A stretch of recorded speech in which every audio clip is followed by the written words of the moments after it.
Please welcome Gary Teal.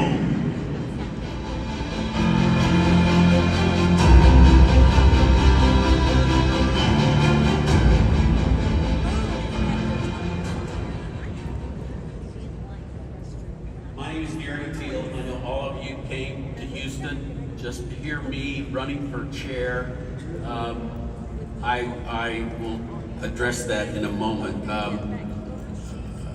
I know that I sat through the Rules Committee for the last 3 days. I was on the Rules Committee 4 years ago, the Permanent Rules Committee. I believe that we need to make a change that temporary committee did not make yet.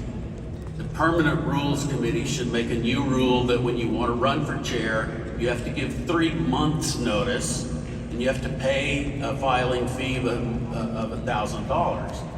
And somebody said, wow, that's really tough because we don't want to exclude people who don't have $1,000. And the fact is, if you can't find anyone who will give you $1,000 to support you for chair, you're not going to make it as a chair. I want to also, let's have some applause because I think you ought to hear from chair candidates for 10 minutes, not 5 minutes, because it's one of the most important decisions you'll make today. And when you make the wrong decision, everybody pays a price. I did not talk to anyone before I filed. I have not discussed my speech or anything I'm going to say with anyone. I'm very proud and lucky to have worked for James Dickey in Travis County. I'm very proud and lucky to have worked for John Austin in San Antonio, and I was Grant Moody's campaign manager. None of those people said, yeah, it's okay if you say that, so don't blame anyone. I met Amy because I have been very active in the Republican Party for quite some time, and I was going to RNC meetings, and so was she. We quickly figured out that we shared a very important goal and a very important feeling that block walking is what is the key to winning races, and it really is. Block walking is the only time, voters tune out television, they throw away all the flyers that get sent out, but if a neighbor comes to their house and knocks on the door and says, hey, you and I are a lot alike, I've met this candidate, that's unbelievably powerful, and all of you know that. We need to train our precinct chairs and block walkers to understand how powerful they are when they go to those doors and campaign personally. It's really important. Political parties exist to help individuals band together and work together to elect candidates. I think that every member of your delegation from your SD should share their contact information with each other. You're here together in the same room. You don't want to go away and go home and not have a way to contact all those people. This current administration wanted to withhold that information from the candidates, not just from the delegates. So I think that I would push to have that be very clear in the rules. I think we do need to have a little talk because we have to have 50% of the electorate. Let me hear it from the moderates. Raise your hand. From all the moderates? No, there aren't any here. And that's important. We are pretty much the 8,000 most conservative people in Texas. And that's important because it sets an expectation. You're going to be disappointed by the next session of the legislature. But that's okay. What we are doing is playing tug of war, and we're the people at the end of the rope, and we're pulling the hardest to that direction. And so we have to understand that we haven't convinced everybody because we haven't knocked on everybody's door. But we need to do that, and we need to go and ask more voters to vote for Republican Party candidates. Thank you. Ladies and gentlemen, please welcome the man who believes transparency and God are the only solutions. The man who made his ending corruption with the RPT his mission since 2022. The man who has said it out loud the entire Magic Bus tour across Texas for the last 4 years. Your Baba Yaga of the RPT, the Dr. Brooks McKenzie.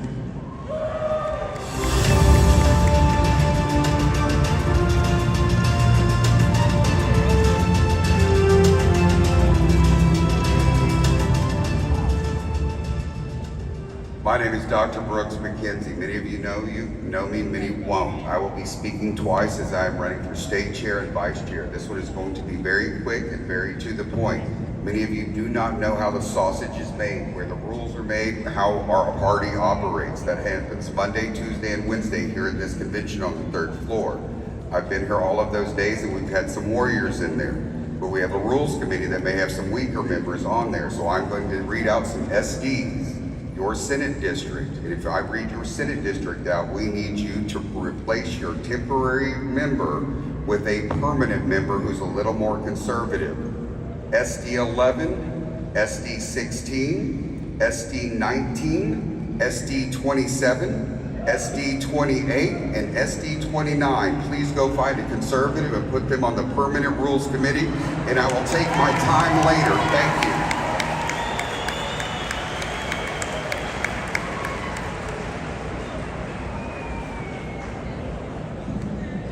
Please welcome Sandra Whitten.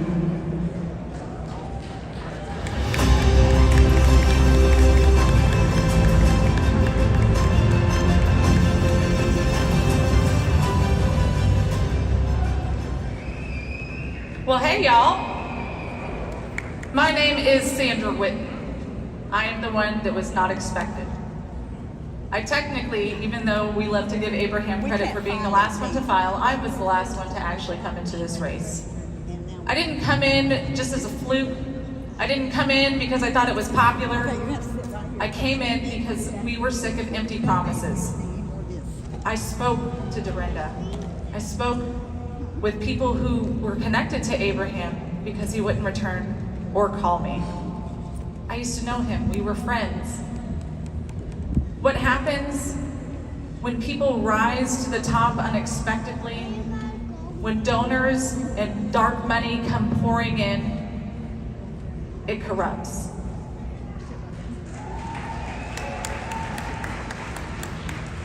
We claim as the Republican Party of Texas to be the party of our Savior. We claim that we boldly go where no other party goes because we have the victory in Christ.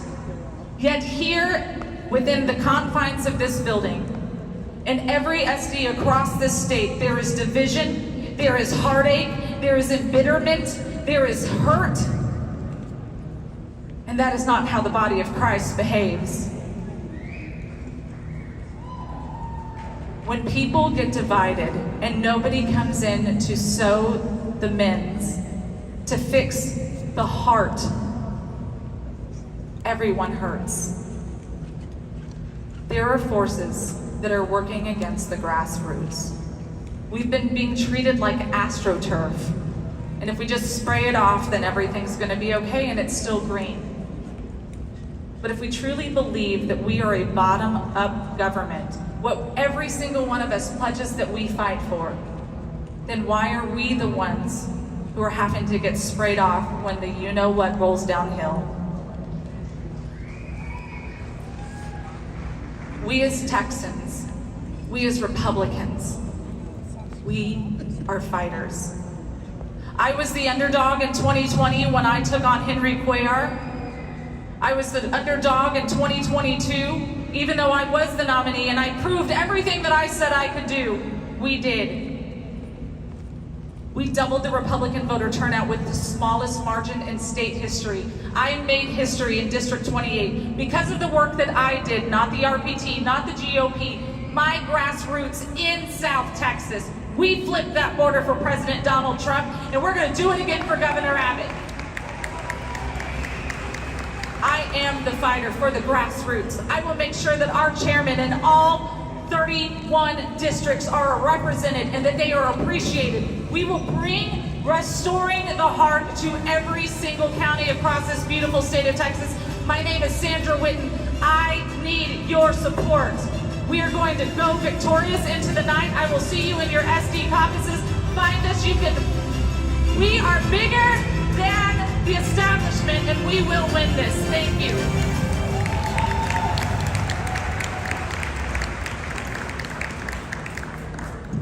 Ladies and gentlemen, Chairman Abraham George.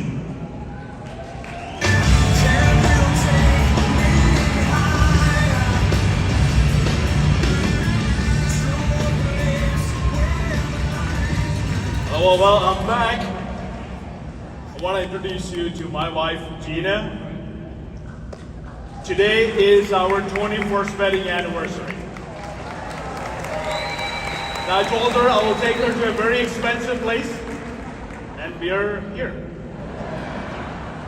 These are my two beautiful children, Sarah, who's 17, Abel, 12. Where's your button? All right, someone gets this man a button. I grew up as a Pentecostal preacher's kid. My dad is a Pentecostal preacher. I do have to admit that I do actually attend a Baptist church. He has a family, and so my dad is praying for me to come back to Christ. Last time we met, you asked me to get President Trump elected. Well, we, the Republican Party, elected President Trump with 14-point victory. We flipped 12 Democrat counties in 2024 to Republican. We flipped a Senate seat. We flipped 2 House seats. We passed 43 legislative priorities. We added 5 new congressional districts for President Trump, and we're just getting started. It's not about me. A lot of people say, oh, this is the chairman. No. The chairman, in the words of our former chairman, Steve Ministeri, is the chief beggar of our state.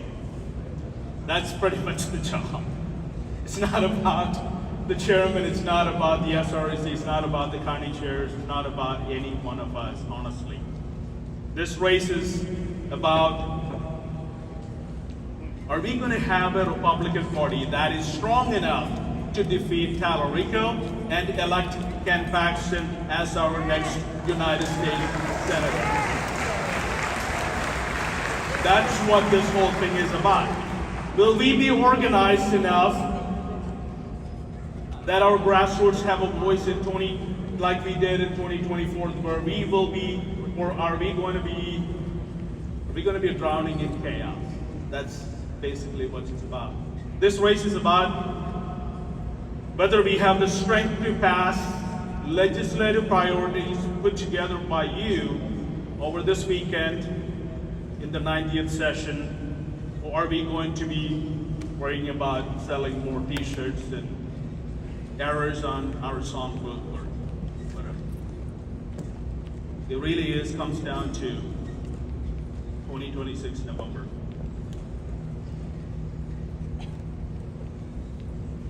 A lot of people like galas, a lot of people like all of this stuff. I do too. It's always nice. When you hang out with Republicans, it's nice. It's a lot better. But the truth is, we're not a customer service. We're not Chase Bank. We're a fighting machine. That's what we are. Against radical Islam and this radical crazy Democrats who wants to take over our state. We are a fighting machine. That's the call to action. Are we going to do that?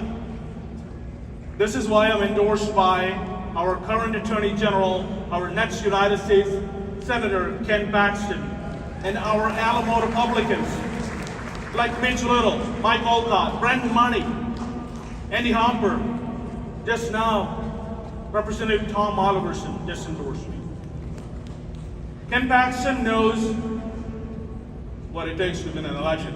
The guy's been doing it for a while. He knows we need a strong party that can lead him and our ticket to victory in November. Like I said earlier, 30 years from now, I can promise you nobody cares who the state chairman is, or how many t-shirts we sold, how pretty our website is. Those are all great. Again, no one cares about those things. These kids, when I'm gone, and the grandchildren, and my great-grandchildren, your great-grandchildren will not care how much brightness we had in our lighting system today. That was another complaint I heard this morning. They don't care about that, but they will care. They will care about our state. If the state of Texas will that be still a Republican state? Well, they're going to have the freedom that you and I are enjoying today? Are they going to live under an Islamic regime or a socialist regime like California is today? That's what this is about. That's why you're here. This whole thing is about that. So I'm telling you this, I'm going to make more mistakes. If you don't believe me, ask my wife. But if you give me an opportunity to lead, I can promise you, I'll fight like hell. Everything is on the line to secure and safeguard our Texas. Thank you. God bless you.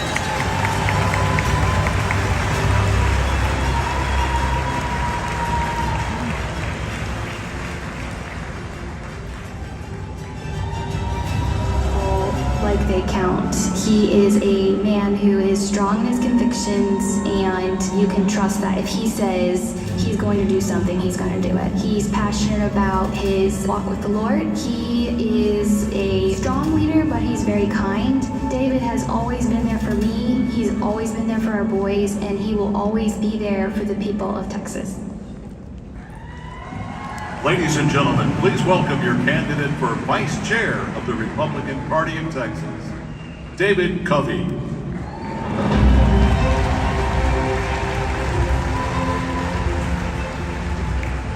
morning, Texas Republicans.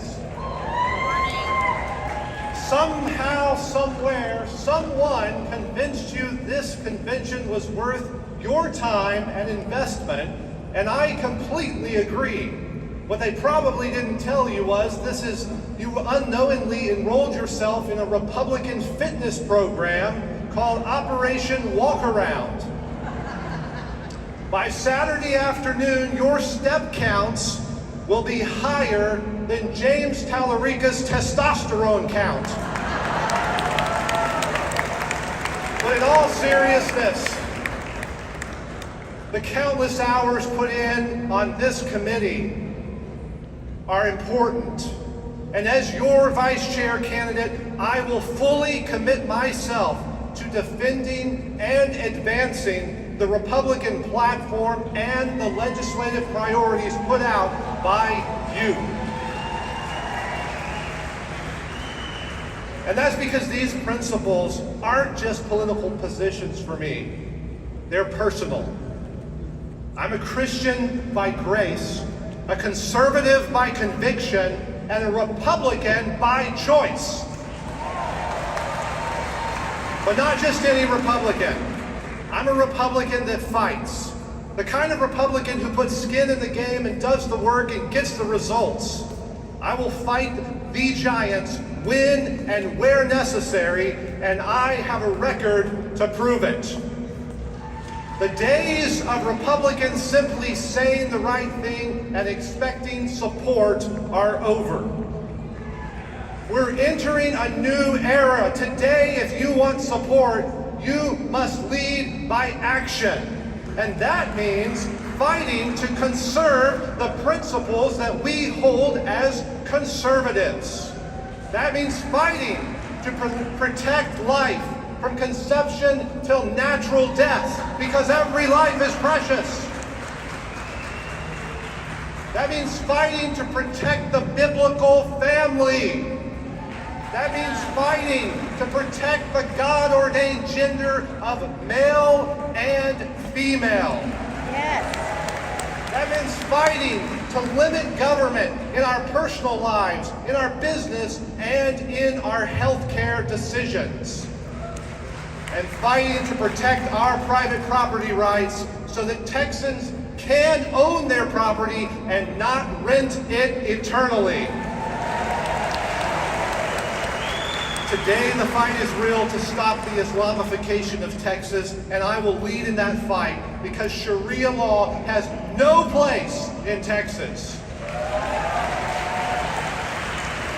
To win these battles, we must end, though, the insane practice of allowing Democrats to vote in our primary elections. No more excuses, no more delays. Close the primaries now. Now, some people will tell you that you have to choose between experience and a conservative fighter. But I reject that choice. You can have both. You can have a conservative fighter with experience. As a young person, I served, like so many here, as a page to a convention like this in the early 2000s. I've served as a volunteer, a precinct chair, a county chair, as SREC, and I've learned this party from the ground up. And that experience shapes my vision for what I want to do as your next vice chair of this party. First, I will be the eyes and ears of the chair, helping to keep our leadership connected to the grassroots and accountable. Second, I will pay it forward by recruiting other young candidates, mentoring and equipping the next generation of conservatives across Texas. Because in 2024, when President Trump called this young candidate to tell me he was endorsing me against Speaker Dave Phelan, President Trump rightly said, one person can make a difference. And friends, that one person may be you, that one person may be me, but it will certainly be the young people sitting in this room with us today. And third, I will advocate for opening regional offices in our most loyal, so that our most loyal Republican activists and volunteers can serve beyond the boundaries of Austin, bringing the party closer to the people who make it strong. Because our future depends on growing leaders, expanding engagement, and strengthening the connection between party leadership and the grassroots. I humbly ask for your vote to be your next vice chair of the Republican Party of Texas. Thank you. God bless you. God bless Texas. Ladies and gentlemen, your candidate for vice chair of the Republican Party of Texas, Amanda Hopper.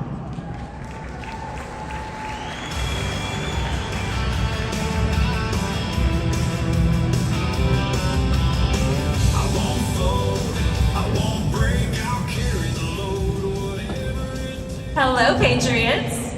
My name is Amanda Hopper, and I'm running to be your vice chair of the Republican Party of Texas. I want to ask you a question. Why are you here? You could be at home with your families, or on the beach, or in the mountains, yet you chose to be here. Why? If you're like me, you're here because you know that liberty is on the line. You understand that freedom is not guaranteed.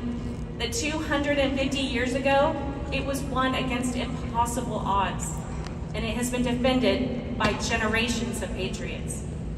Freedom is both a gift and a responsibility, and that responsibility now falls on us. The Republican Party of Texas is made up of people from every corner of this state. We don't always agree. We don't always get along. We are strong-willed, passionate, independent-minded Texans. And sometimes that means that we fight each other.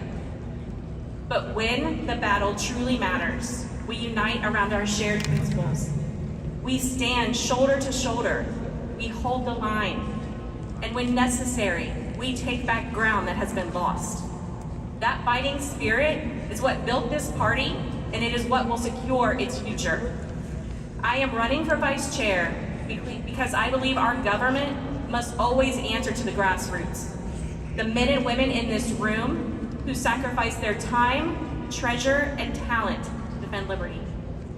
Every delegate matters. Every volunteer matters. You are the reason this party succeeds. You are the reason we hold the line. And you are the reason we win. History teaches us that one person can make all the difference. After all, one man's disobedience in the Garden of Eden plunged the world into sin. One man's obedience in building a boat in the desert preserved the future of mankind. And one man's obedience, sacrifice, death, and resurrection brought salvation to the world. Never underestimate what God can do through one faithful person.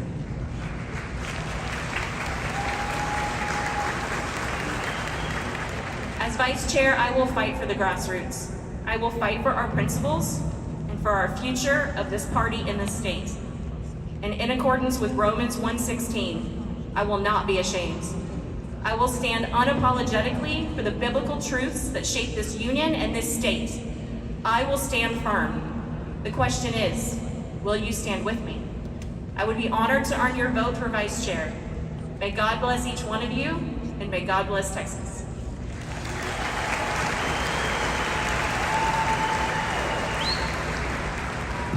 Please welcome back Sandra Whitten.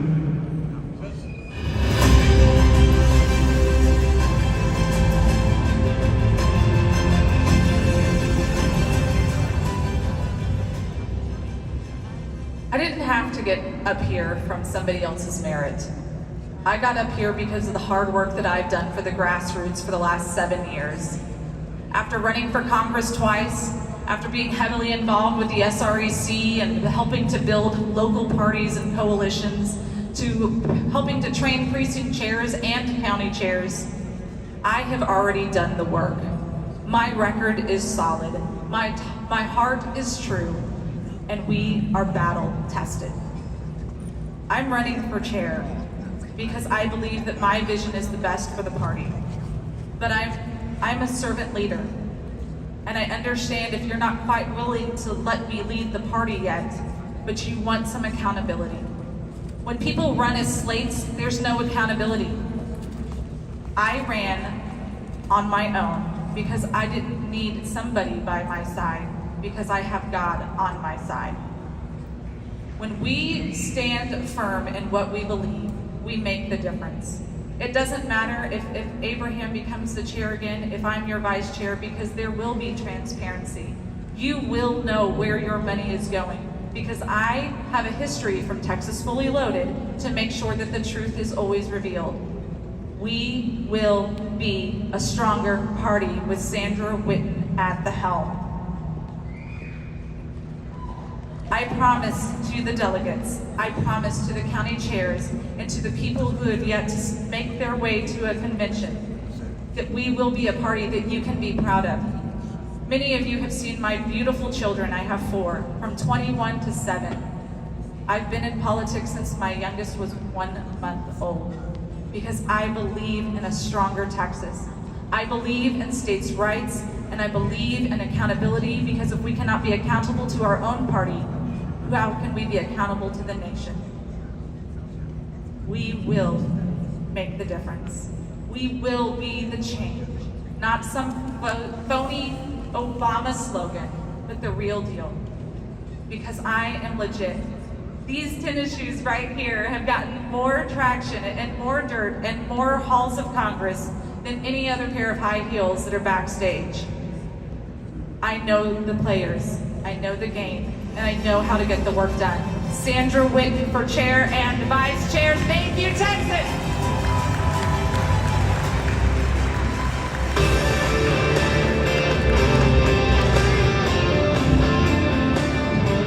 Ladies and gentlemen, let's take a moment to recognize our host committee and convention arrangements committee. Steve Evans, Devonia Lee, Grace Lee, Annabeth Jones, Preston Morrison, Kristen Capp, Jill Tate, Ryan Capp,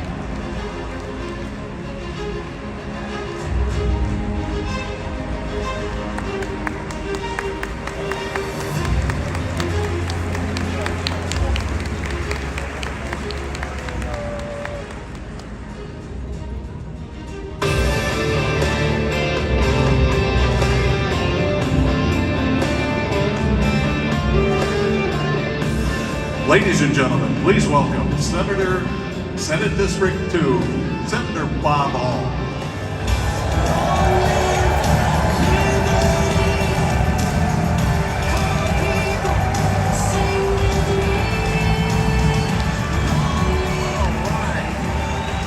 Are we ready for a November election when we wipe out the Democrats? Well, I hope so, because the primary scared me to death. They turned out and we did not. And if we don't make a change, it's not going to happen. But we know God is in charge. He led me to a Bible study a couple months ago that I do every morning for myself.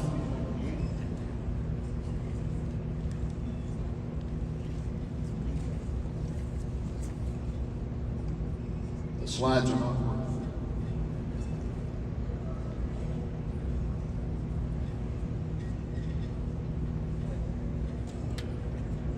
The slides.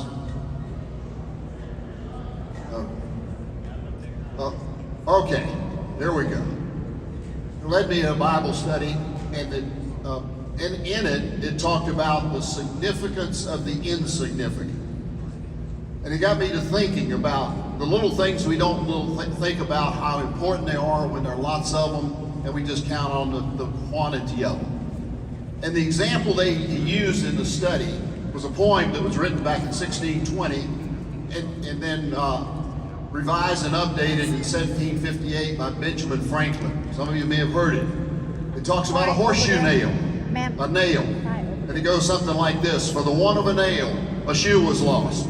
For the want of a shoe, a horse was lost. For the want of a horse, a rider was lost. And for the want of a rider, a battle was lost. For the want of a battle, a kingdom was lost. All for the want of a nail, just a little old insignificant nail. And then, a couple of weeks later, another article I was reading was talking about voting. And it talked about the challenges that have been won or lost by one vote. And the interesting one they brought up as their number one example was in 1845, Texas became a state by one vote. But there's more to the story than that. It wasn't just that one vote, because prior to that, in 1838, a fellow by the name of Madison Marsh got elected to the Indiana Congress by one vote cast by a farmer who showed up just before the polls closed, and his last vote broke a tie. By one vote, Marsh went to Congress. And then in 1840, Edward Hangman was elected to the Senate by one vote, and that vote was cast by Marsh. And then in 1845, when the question came up about Texas being a state, and it was very contentious because it was going to make a big difference in the balance between slavery and non-slavery states, it was tied. But Hangman was the Senate pro tem, and the vice president was out of town, and he stepped in and cast the deciding vote. And Texas was admitted to by one vote. So it means a lot. One vote. Think about that. How important it is. Yet, all of us, that's all we have. It's a one equalizer across all ages, all sexes, all races. No one vote is more important than the other, but they're all important, every one of them. And votes are like nails. And so I decided to write my own version of that poem. They may be small, but they're very, very important, just as every vote is important.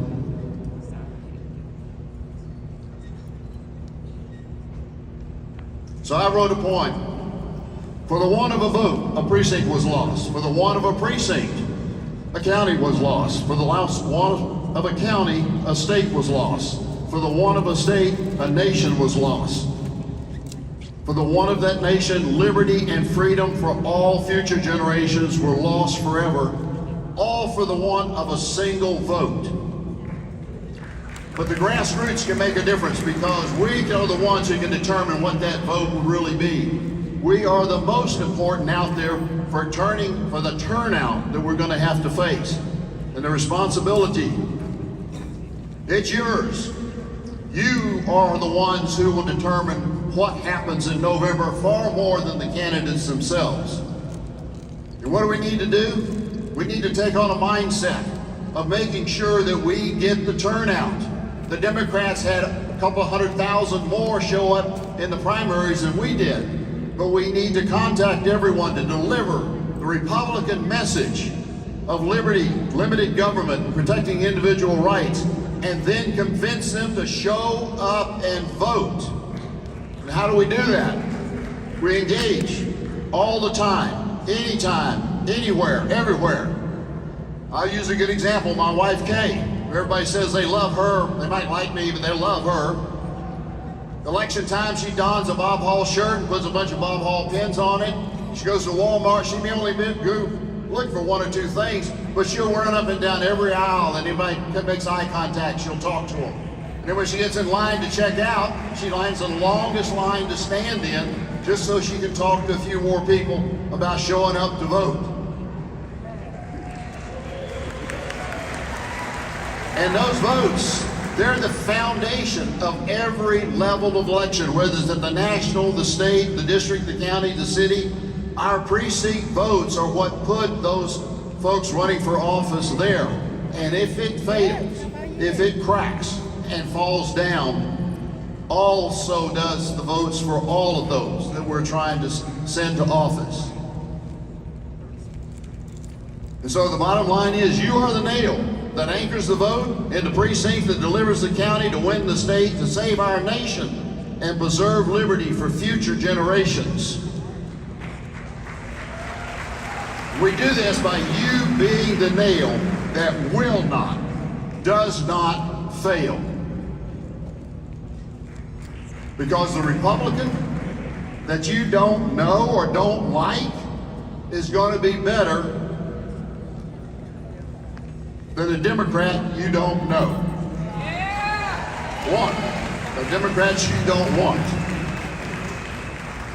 So let's make a commitment for this upcoming election that liberty and freedom will not be lost on our watch, period.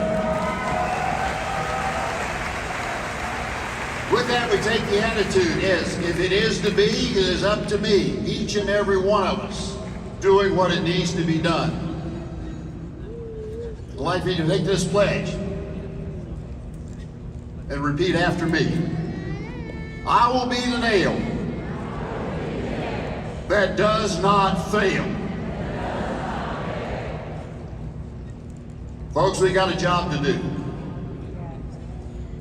We are a God-fearing state, and we will turn to Him and vacate all of our wicked ways. We can get there. And if there's anyone here that doesn't know our Lord Jesus Christ, I would be happy to introduce you to Him. It'll make a difference in your life. God bless you, and God bless Texas.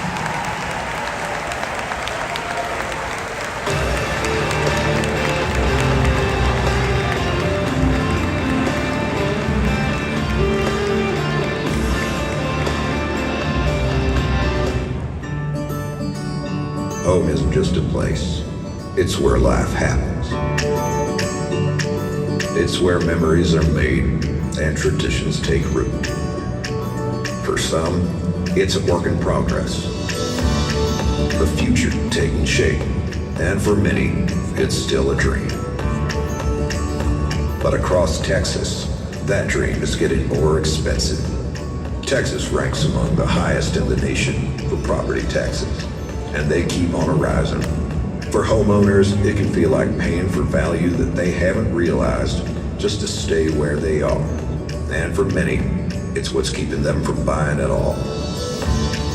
That's why many Texans support efforts to cut property taxes and go even further.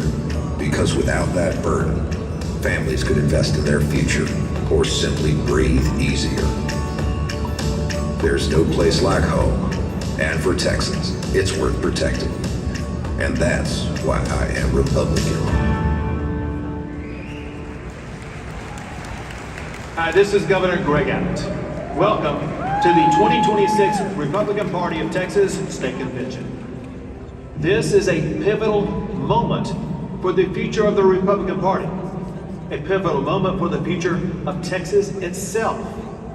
Reckless and dangerous policies from Democratic leaders is nothing new, but they cannot be ignored. Democrats are certain that a blue wave will sweep across Texas this November. They are showing up to the polls in record numbers, trying to destroy the values that we hold so dear. I'm here to say, not on our watch will we let that happen. Texas is the envy of the nation because we are guided by common sense values. Safer communities, stronger schools, secure borders, and the bold promise of a future that is built on freedom, faith, and hard work. We find ourselves, however, facing a grim crossroads where radical socialist Democrats seek to indoctrinate a new generation of Texans and Americans. They seek to infiltrate our country, choosing chaos over common sense. But I know a force that is even mightier. It is you, the delegates, the lifeblood of the Republican Party of Texas. Together we will keep Texas a place of strong values, of infinite opportunities that cannot be found anywhere else. Because a united Republican Party is a victorious Republican Party. Thank you for being here. I'll see you very soon. God bless you all, and God bless the great state of Texas.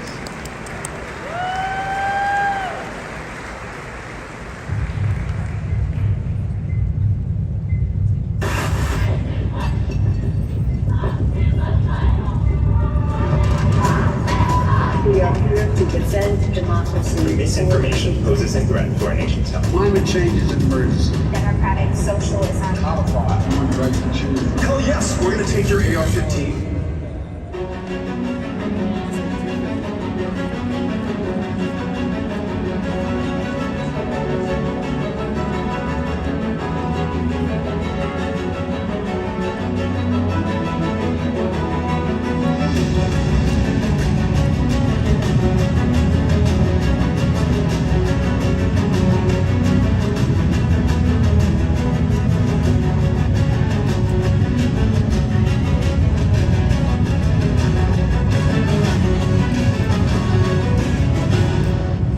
Some wireless companies say that they stand for something. What exactly do they stand for, and why won't they say it out loud? Let me tell you what Patriot Mobile stands for. They stand for the lives of the unborn. They stand for the Second Amendment and the right to protect yourself and your family. They stand for our veterans and first responders who sacrifice so much for our freedom. Make the switch to Patriot Mobile today and support a company that doesn't just say they stand for something, but one that stands for the things that matter the most. President Trump endorses Dan Patrick's re-election campaign and names Patrick chair of the Presidential Commission on Religious Liberty. The chairman is Texas Lieutenant Governor Dan Patrick, one of the most highly respected men in politics. Mr. President, thank you for establishing what I think will be one of the most important presidential commissions in history. In this country, we have a magnificent inheritance of religious liberty. And every believer today, no matter your faith, has a claim to that inheritance, to ensure that people could worship as they wished without interference from government. We will serve you, we will serve the people, and most importantly, we will serve God. You're going to do an incredible job. You came to me with this idea. It's a real honor to have you, Dan. You're so respected for so long. Re-elect Lieutenant Governor Dan Patrick, conservative leadership working for us, endorsed by President Trump. I am giving him my complete and total endorsement. Texas is not just a place, it's people, a culture, a faith forged in the blood of patriots. As your next comptroller, Don Huffines will put Texas first. He's the state senator who sent 6 crooks to prison for stealing our tax dollars. He never took a penny as a senator, no pay, no pension, nothing. And he won't take a salary as comptroller because Texas is business and Texas means business. No corruption, no waste, no woke ideology. He'll doge waste, fraud, and abuse, shrink government, and fight to return your money through property tax relief. Because your money belongs to you, not the government. This is a revolution of old ideas. Don Huffines will fight for the Texas our founders built. Because if we lose Texas, we lose the free world. Huffines for Texas Comptroller, making Texas a lighthouse of liberty, prosperity, and virtue for generations to come. Texas first, always.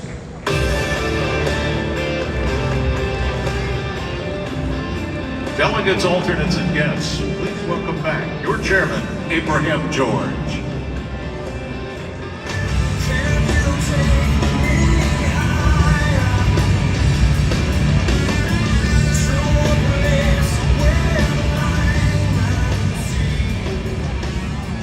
You guys ready to do some business?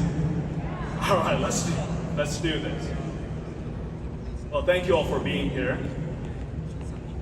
It is an honor to serve you as the chairman of the Republican Party. And on the year of 250th anniversary of our nation. What a privilege for us to be alive and be here today.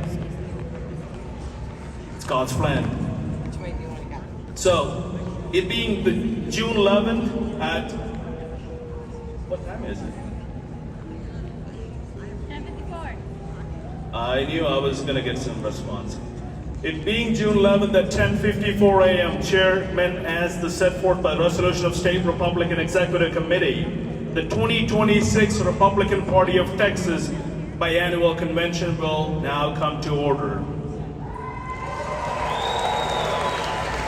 Before we begin, I would like to highlight that the business portion of our General Assembly will be translated in American Sign Language by visual language professionals.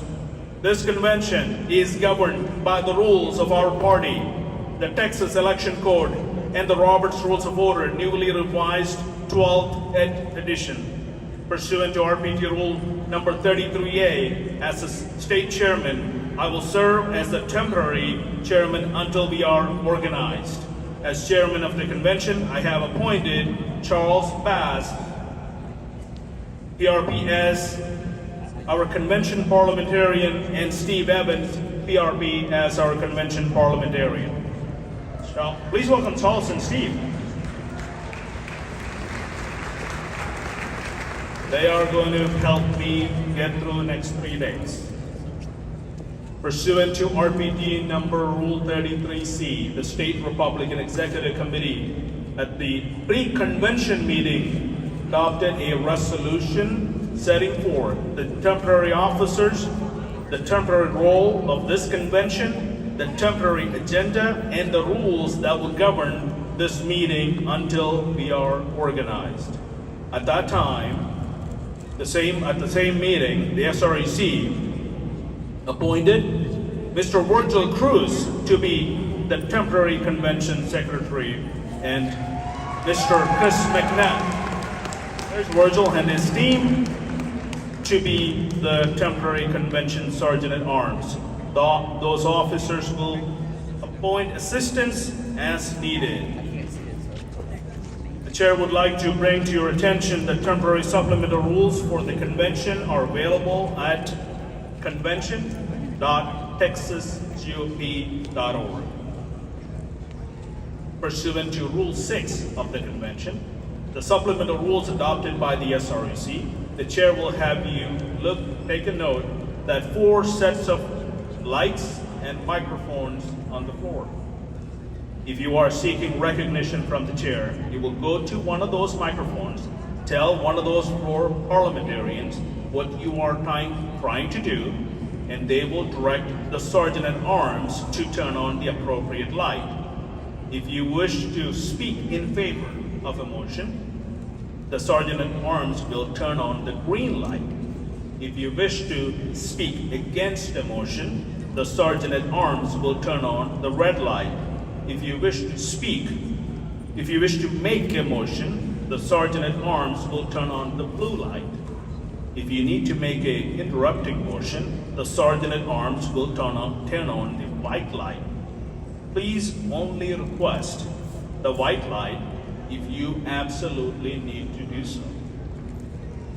Only make a point of order if you believe the rules are not being enforced.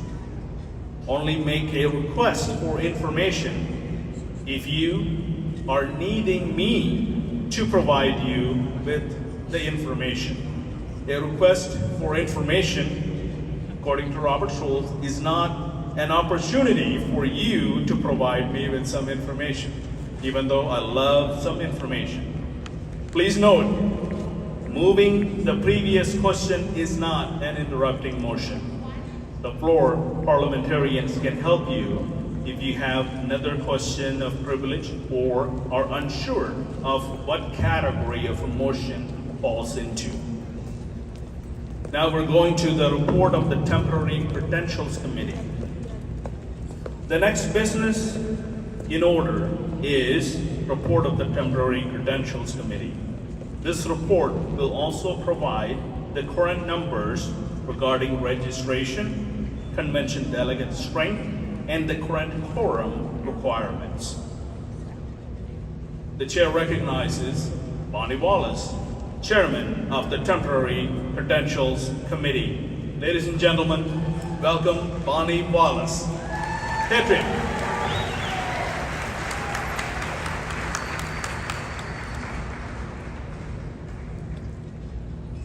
Good morning, Texas. I want to give a shout out to SD24. I can see you back there. So I am Bonnie Wallace, temporary chair of the Credentials Committee.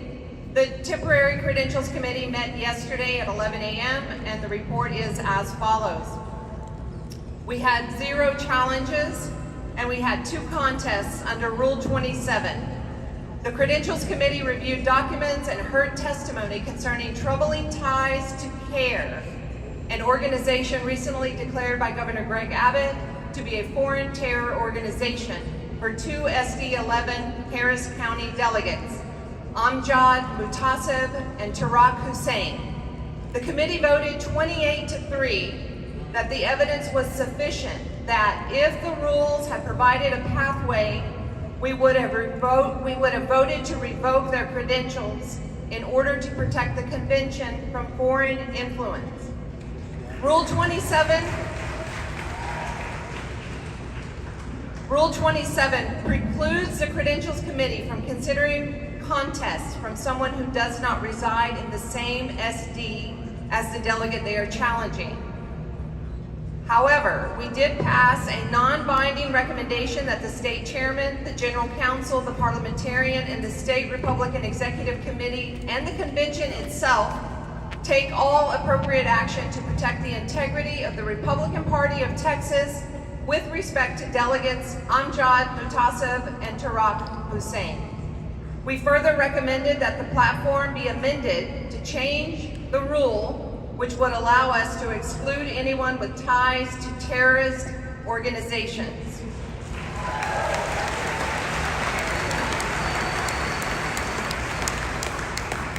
The Permanent Credentials Committee will continue to meet throughout the convention to report increases in numbers, but as of 10:30 today, the total registration is 3,301 delegates checked in, 230 alternates checked in from 217 Texas counties.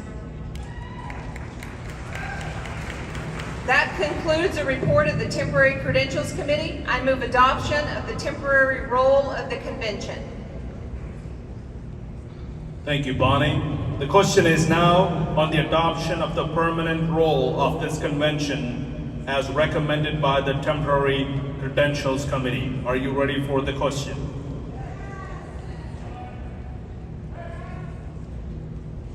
All right.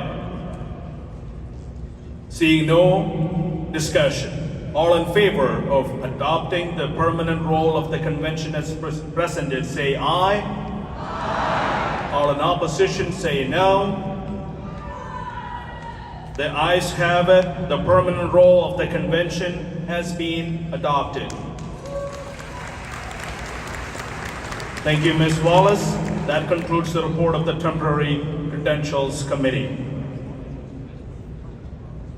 The Credentials Committee will continue to provide updates with the supplemental reports throughout this convention.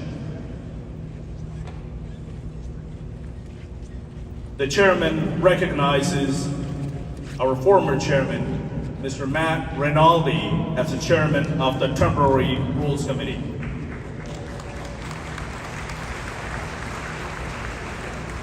Thank you, Mr. Chairman. The Rules Committee received testimony and recommendations for amendments to the party rules this week on Monday, Tuesday, and Wednesday. On behalf of the committee, we moved the removed the rules and amendments adopted to the permanent committee to be considered today.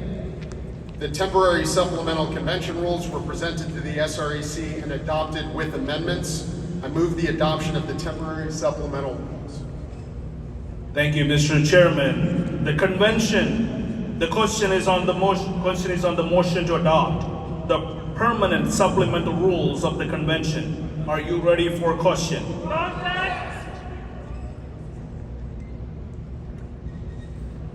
Oh, I see you. Number 2, you're recognized. We have point of order. We have no sergeant of arms at this microphone. Also a motion, Mr. Chairman. I move to amend supplemental rules 16 and 17 to move the agenda items for election of state committee man and state committee woman. Oh, sorry, Eric Blake, SD 22. I move to move the agenda items for election of state committee men and state committee women to the second SD caucus to be held tomorrow on Friday. The full extent of the change I have emailed to the secretary. It would consist of striking and electing a district committee man and district committee woman from the preamble of Rule 16, putting that in the preamble of Rule 17. It would also change bullet items 10 and 11 of the agenda under Rule 16 and make them instead the items 5 and 6 of the agenda of Rule 17.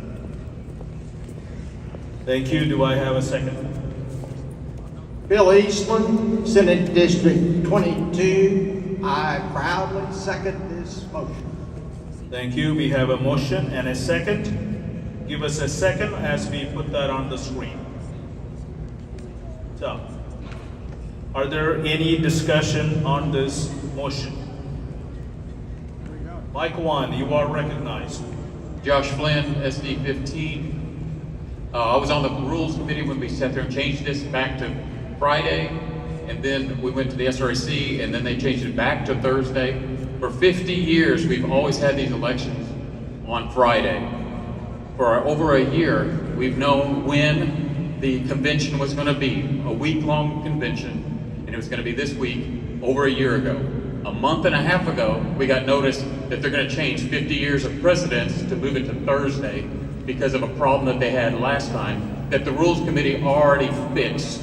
They had election problems with additional time restraints that we fixed so that Friday would be plenty of time to get our SREC elections. This is nothing more than an SREC incumbent protection move.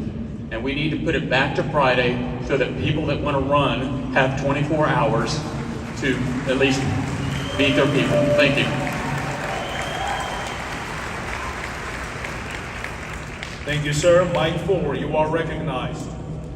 Thank you, Mr. Chairman. This is Chris Bro, SREC SD3. I rise against this amendment. The SREC made this change to facilitate presidential year conventions. Our Friday nights run so late in presidential years that we have to rent out at great expense to you, the delegates, more space time so that we can continue our business. Please, I oppose this. Please vote against this amendment so that we can save money. Thank you, sir. Give me 1 second.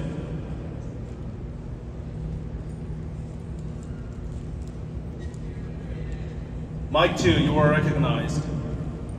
Jacqueline Murky, SD 24. Mr. Chairman, a point of information, can we move the, or put up on the slides in the back for people to be able to see the red lines and the text in the back, not just the front projectors?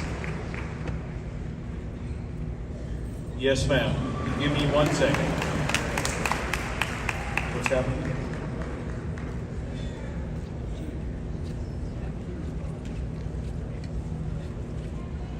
My friend said pixel protection. Are the back monitors not working? They are now. They are now. Yes, ma'am. Thank you for bringing that up. Mike 3, I believe, you are recognized. I apologize. There's this huge light on me. I can't see much.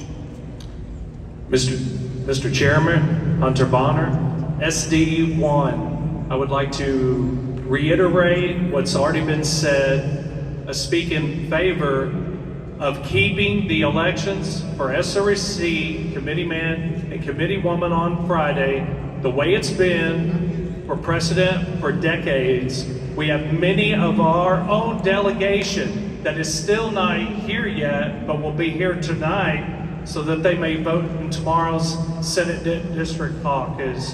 So again, I speak in favor, moving it to tomorrow. Thank you very much. Thank you, sir. Mike 2, you are recognized. Susan Wright, SD10. I rise in opposition. This was the result of the feedback from the last convention when our votes lasted so incredibly long that we ended up without time to sufficiently debate the platform. Because of that, the overwhelming feedback to the committee was to change this. It was the unanimous decision of the convention committee that this be changed. And for that reason, plus other supplemental reasons, the SREC voted to put it on Thursday. Thank you. Thank you, ma'am. Mike 3, you are recognized.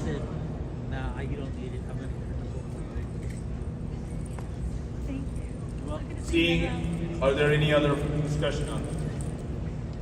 Mike 3, okay, Mike 3, you are recognized. Please move to the next mic. Okay, Mike 2, you are recognized. Mr. Chairman, Eric Blake, SD22 Ellis County, speaking in favor of my motion. The whole purpose of the convention is to get to meet each other. Texas is a big state. We don't always get to see our fellow Republicans. We've been having these for years on Friday. People who have scheduled for years have had to change their schedules, maybe take an extra day off work, maybe get extra babysitting. I would really love us to even move the SREC elections into county conventions. That's a different story. That doesn't affect this convention. But for this convention, there are more people that will be in-house tomorrow than today. If we elect today, we are disenfranchising the people that could not make it. I want this to be the decision of the body, not the SREC. We need to be the party of the grassroots. The body needs to decide when we elect our representation. Thank you, sir. Mike 4, you are the sorry, Mike. Are you Mike 1? That's Mike 1, right? Yes, Mike 1, you are recognized. Chairman George, Rachel Hooper, SD13. I have a point of information for Chairman Rinaldi. Yes, ma'am, you are recognized. Why did his committee choose Friday? Based on the arguments that were presented in our committee meeting, Friday was chosen because, number one, more individuals, more delegates would be available to participate in the election on Friday than Thursday, and an election on Thursday would disproportionately benefit incumbents. Mike 4, you are recognized. That is the last in the opposition. Mr. Chairman, Andy SD24. I rise against this motion. The SREC SREC moved this to Thursday because Friday was messed. The issue with, I'm sorry, this mic's got a lot of feedback for me. So anyway, the convention committee came together and began looking at the timing and all the other pieces to this. The delegates came up to us and said basically they wanted this on Thursday. So what we did yesterday in the Rules Committee was bring it to Thursday. We tried that, it didn't work, and that's why the SREC wanted to do it. The members and the delegates that are here really wanted to be on Thursday, and everybody I heard from wanted it to be on Thursday. That's why I went with Thursday in the Rules Committee, not on Friday. So I am against this motion. Thank you, sir. The debate is exhausted. We are going to a vote. Are you ready to call the question? All in favor of this amendment, please say aye. Aye. All in opposition, please say nay. Aye. Let's do this again, normal voice, if that is possible. If you support this amendment, the election for SREC will be on Friday. If you are against this amendment, the election for SREC will be tonight, this afternoon. All in favor of this amendment, please say aye. Aye. All in opposition, say nay. Nay. The ayes have it, amendment passes. Are there any more discussion on this report? Supplemental rules. Seeing none, are we ready to call the question? All in favor of adopting the supplemental rules, please say aye. Aye. All in opposition, say nay. Nay. The ayes have it. The supplemental rules are adopted. Thank you, Mr. Thank you, Mr. Chairman. Thank you for your work. They've been here since Monday debating and fixing the rules for this convention. Please give them a great applause that they deserve it.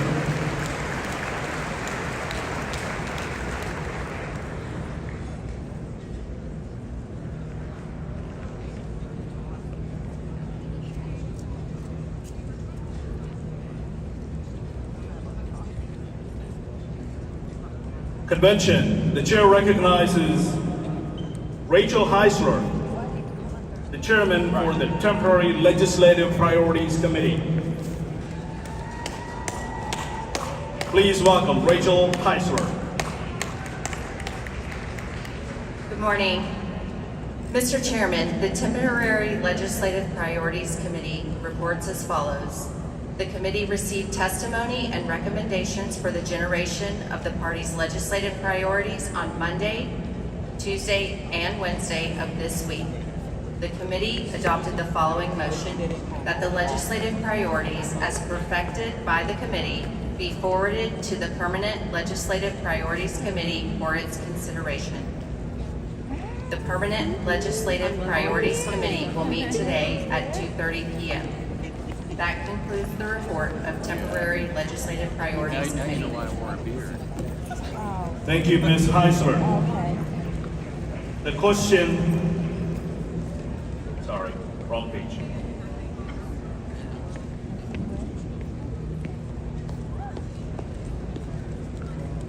Well, the report on the Temporary Legislative Priority Committee is informational purposes only, so it requires no action by this convention because we're going to go do this on Saturday.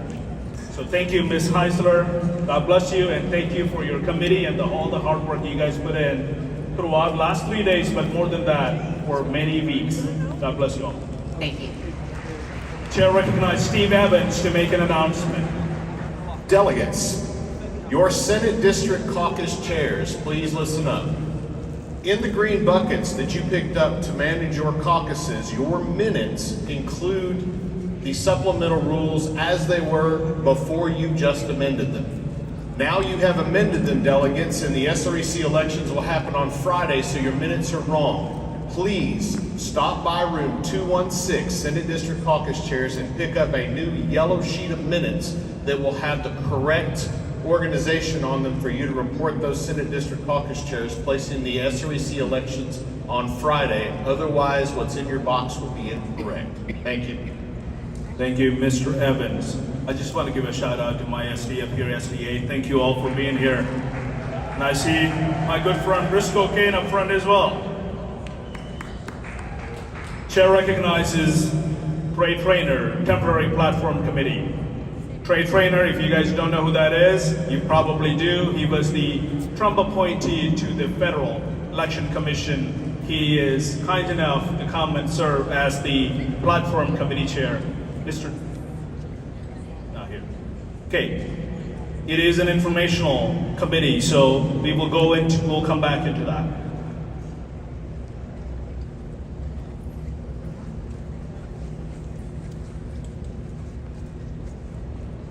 Would love to remind everyone, all the delegates, that RPT Rule 23B requires that any resolutions being offered for consideration by the convention must be filed with the Secretary of the Convention no later than 30 minutes before the meeting of the permanent committees. Let me read that one more time. So, delegates, that RPT Rule 23B requires that any resolution being offered for consideration by the convention must be filed with the Secretary of the Convention no later than 30 minutes before the meeting of the permanent committees. Thank you, guys. Mike 2, you are recognized. Mr. Chairman, Andy Eller, I was trying to pull in an interrupting motion from Mike 4. They did not recognize that. They did not turn on the white light. That should have been done. I wanted to call for a division vote, and so we need to go back and do a division vote on moving the SREC committee man, committee woman back to Friday.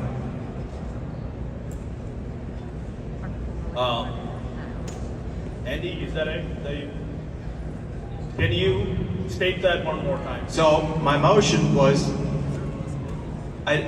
calling for a division vote on the supplemental rules. Amendment? No, on the amendment to the supplemental rules. Yes, that's correct. Okay, and they never turned on the white light. Give me a second.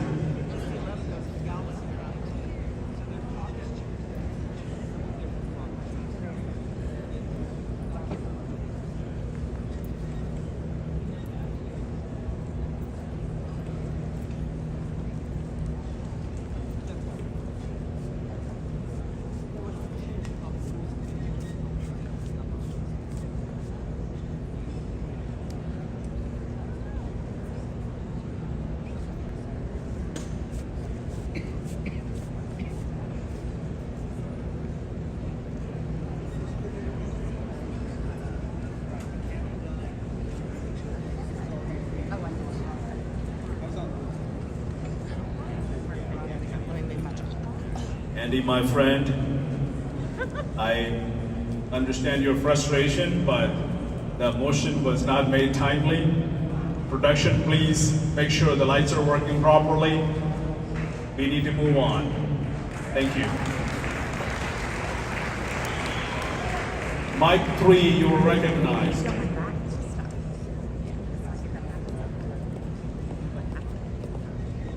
Disregard. I'm sorry. Is that Mike 3? Yes, Mike 3. Can you leave the light on, please? Parliamentarian. The white light? Okay, we Yeah, no that helps longer- me see where your guys are standing. Yes, ma'am. You can disregard the light. Go ahead now. and make your motion, ma'am. Interrupting motion. Mr. Chairman, Dwayne Wright, S65. Maybe in the future, when we're addressing items, we make sure to clear all 4 lights before we drop the hammer. Would you please state that again? We had someone manning the light who would not turn the light on for the delegates' request. So maybe we just make a cursory pass, draw the lights. The delay is horrible. As a suggestion for a way that everybody gets heard, because we're here to be heard. I got it. Thank you, sir. Appreciate you. Mike 1, you are recognized. Tim Curtis, SD30, point of privilege. We have a spotlight shining right into our eyes, and it's really blinding us and very unpleasant. I don't know why it was turned on, but if it could be turned off or dimmed, we would appreciate it. We'll do that. Seeing no other discussion going on the floor, next business in order is the report of the temporary organizational committee.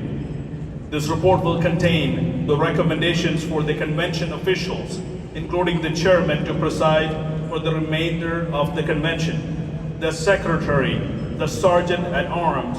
After full report of the committee, the chair will open the floor for further recommendations for each office individually.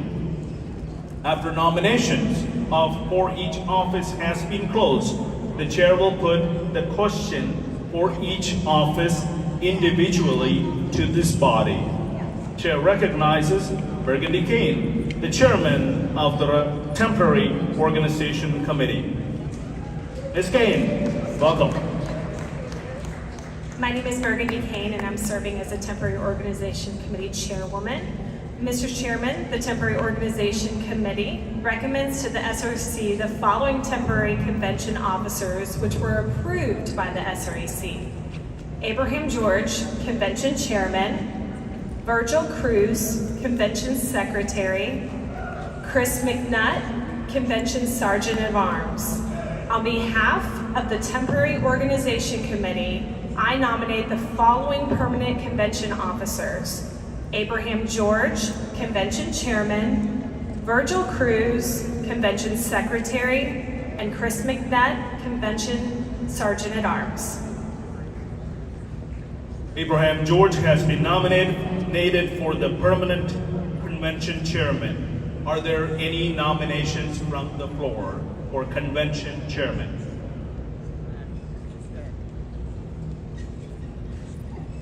Seeing none, you guys don't like me, do you? The nominations for the permanent convention chairman are closed. All those in favor of electing Abraham George as the permanent convention chair, say aye. Aye. All opposed, say no. The ayes have it. That Abraham George is elected as the permanent convention chairman. Virgil Cruz has been nominated for permanent convention secretary. Are there any nominations from the floor for convention secretary? Hearing none, the nominations for permanent convention secretary is closed. All those in favor of electing Virgil Cruz as the permanent convention secretary, say aye. Aye. All in opposition, say no. The ayes have it, and Virgil Cruz is elected permanent convention secretary. Mr. Chris McNutt has been nominated for permanent convention sergeant at arms. Are there any nominations from the floor for convention sergeant at arms?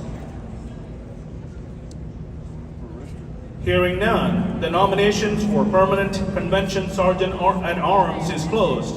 All those in favor of electing Chris McNutt as the permanent convention sergeant at arms, say aye.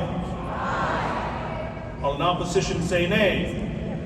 The ayes have it, and Chris McNutt is elected as the permanent convention sergeant at arms.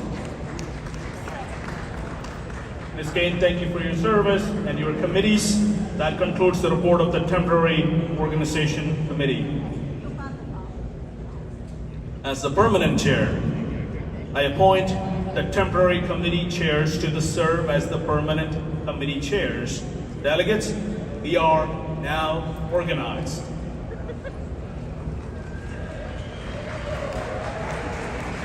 You may submit resolutions at the RPT Information Office in room 216 on the second floor. Again, you may submit your resolutions at the RPT Information Office, room 216 on the second floor. The permanent committees are scheduled to begin at 2:30 this afternoon. So you have until 2 p.m. today, which is the deadline, to submit your resolution to our secretary. Give it to the office on 216. There's no guarantee that you will be able to submit the resolution after the Senate District Caucus. So I would get it done right now before. To summarize, before 2 p.m. in room 216. All delegates should report to their Senate District Caucus. Anyone say?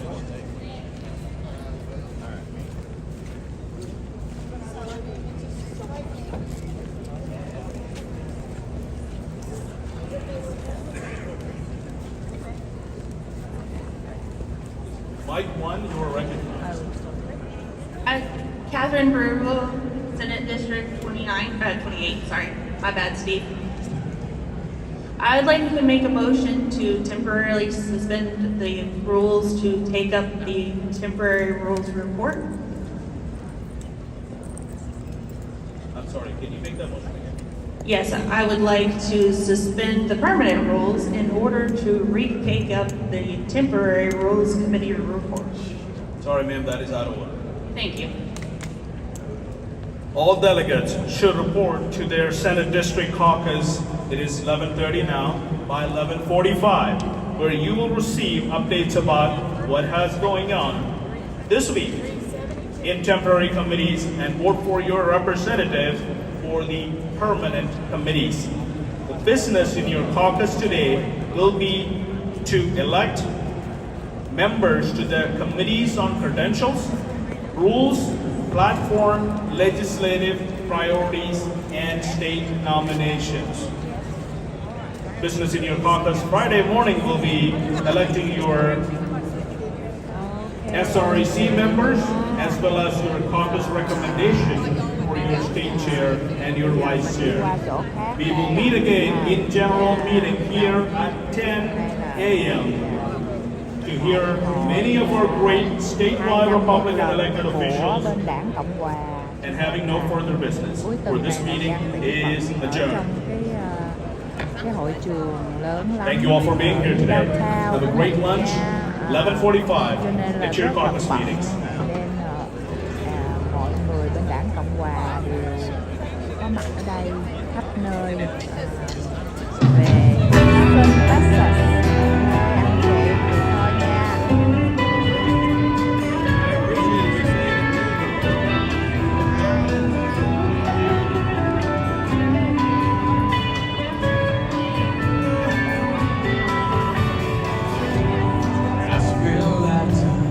Looking for you.